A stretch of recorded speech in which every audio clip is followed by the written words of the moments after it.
قادیانی مذہب کا جبری چندہ دین و ملت کے لیے خطرہ۔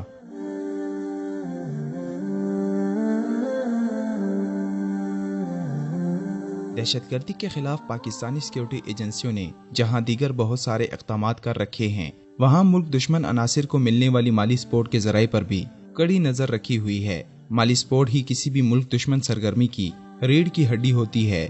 ہر ملک دشمن تنظیم جہاں بیرونی امداد اور ملک دشمن ایجنسیوں سے مالی سپورٹ لیتے ہیں، وہاں وہ اپنے ہم خیال لوگوں سے بھی چندے جمع کرتے ہیں۔ اس ضمن میں نظریہ پاکستان اور آئین پاکستان سے منحرف اقلیتی غیر مسلم تنظیم جماعت احمدیہ میں بھی اپنے ہم عقیدہ لوگوں سے جبری چندوں کا ایک نہ ختم ہونے والا سلسلہ قائم ہے، جو کہ سراسر استحصالی اور جبری نظام مالی ہے۔ جماعت احمدیہ کے بانی مرزا غلام احمد قادیانی نے چندوں کو اپنے ماننے والوں پر لازم کرتے ہوئے اپنے ایک بیان میں کہا، جو ان کے بیٹے مرزا بشیر الدین محمود احمد، جو جماعت کے تیسرے بڑے رہنما ہیں، کہ جاری کردہ اخبار الفضل کے 25 فروری 1930 کے شمارے میں چھپا ہوا ہے۔ اگر یہ لوگ التزام سے ایک پیسہ بھی سال بھر میں دیں تو بھی بہت کچھ ہو سکتا ہے۔ ہاں، اگر کوئی ایک پیسہ بھی نہیں دیتا تو اسے جماعت میں رہنے کی کیا ضرورت ہے؟ دیکھو، دنیا میں کوئی سلسلہ چندے کے بغیر نہیں چلتا۔ مرزا بشیر الدین محمود احمد نے چندوں کی وصولی کے لیے جماعت کے لوگوں کو مختلف ناموں سے ذیلی تنظیمات میں تقسیم کر کے ہر ایک نام پر زیادہ سے زیادہ چندہ جمع کرنے کی شاطرانہ چال چلی۔ اس سلسلے میں مرزا بشیر الدین محمود احمد نے 1917 میں وقف زندگی کے نام سے چندہ جاتی مہم شروع کی اور پھر مسلسل ذیلی تنظیمات کا اجرا کرتے چلے گئے۔ 1922 میں لجنہ اور مجلس شورا کا قیام عمل میں لایا گیا۔ 1925 میں دارالقضاء اور 1928 میں ناصرات الاحمدیہ، تو 1938 میں خدام الاحمدیہ اور 1946 میں اطفال الاحمدیہ و مجلس انصار اللہ کے نام سے چندہ خوری کے دبیز جال بچھائے۔ خود بانی جماعت احمدیہ کے بیان سے ان چندوں کا التزام عیاں ہے، بلکہ وہ تو چندہ نہ دینے والے کو جماعت میں رکھنے کی ضرورت ہی نہیں سمجھتے۔ صرف اسی پر اکتفا نہیں، بلکہ ہر آنے والے رہنما نے جماعت احمدیہ سے اپنے اپنے حساب سے تنظیمات کا اختراع کر کے چندوں میں اضافہ کیا ہے۔ مرزا بشیر الدین محمود احمد کے قائم کردہ چندوں کے علاوہ اب رائج چندوں میں سے کچھ ان ناموں سے بھی اینٹھے جاتے ہیں، مثلاً چندہ تحریک جدید، چندہ وقف جدید، چندہ جلسہ سالانہ، چندہ عام، چندہ وقف نو، چندہ MTA، چندہ الفضل، چندہ رسالہ مصباح وغیرہ۔ چندہ وصولی کے لیے جماعت میں سخت کڑی نگرانی کا سسٹم قائم ہے۔ چندہ وصولی کے لیے ہر قسم کا پریشر استعمال کیا جاتا ہے۔ چندہ دینے والے شخص کو مخلص احمدی سمجھا اور پکارا جاتا ہے۔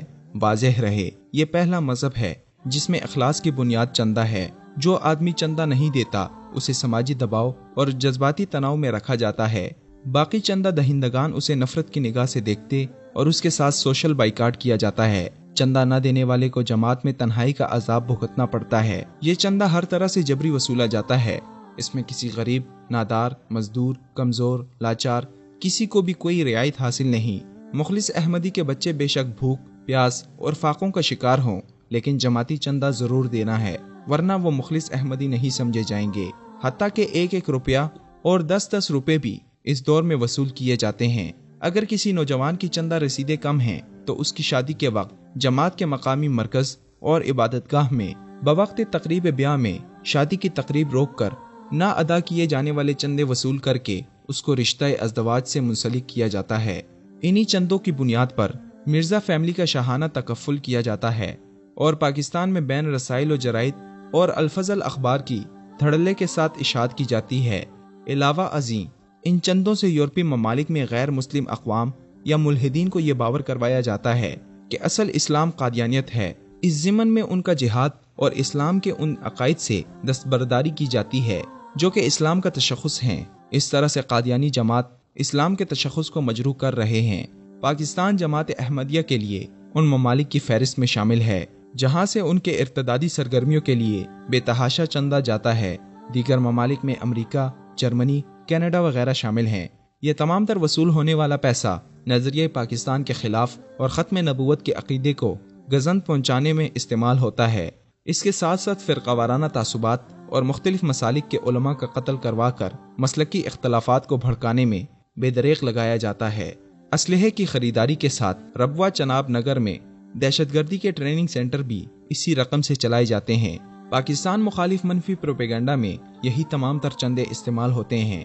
دیگر ممالک میں پاکستان کی صورت گری ایک دہشت گرد اور اقلیتوں کے لیے غیر محفوظ ملک کے طور پر کی جاتی ہے، جبکہ پاکستان میں اقلیتیں بنسبت دیگر دنیا کے زیادہ محفوظ اور مطمئن ہیں۔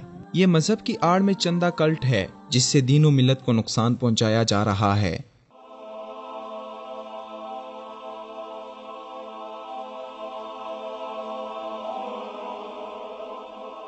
ایمان کی کرن، ہدایت کی شمع، وصال اردو۔